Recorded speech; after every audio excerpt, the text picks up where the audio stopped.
Simon & Schuster Audio presents How to Have a Magnificent Midlife Crisis, written and read by Kate Muir. I have been to hell and back, and let me tell you, it was wonderful. Louise Bourgeois. Introduction. This is the book I wish I'd read in my 40s before I fucked up. If you too are being sucked down into the midlife vortex, I'm keen to pass on some hard-earned wisdom and box-fresh research from my own experience and the stories of the many women I spoke to who shared their experiences from the other side of the midlife crisis.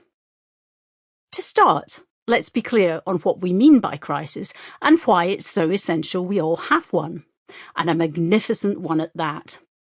This crisis is not merely a chance to be your own bomb disposal squad, but a positive turning point where you actively choose the future direction of your life.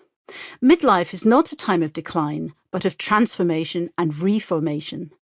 This often involves an initial act of destruction, and if we don't want to completely crack apart or explode, we need to make change in midlife, but it has to be intentional, not just something that we fall into.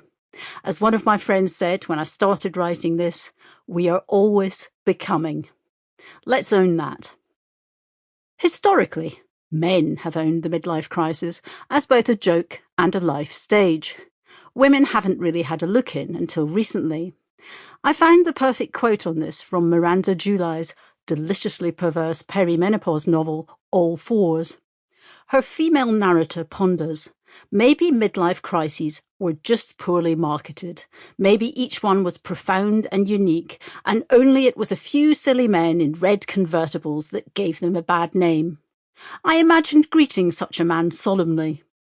I see you've reached a time of great questioning. God be with you, seeker. Well, now it's our turn. Women have reached a time of great questioning of ourselves and those around us, and maybe some are seeking something deeper and more spiritual. We need a new, grand story of midlife. I can't pinpoint when the need to change and adapt starts, but it often seems to be somewhere between your late 30s and your 60s.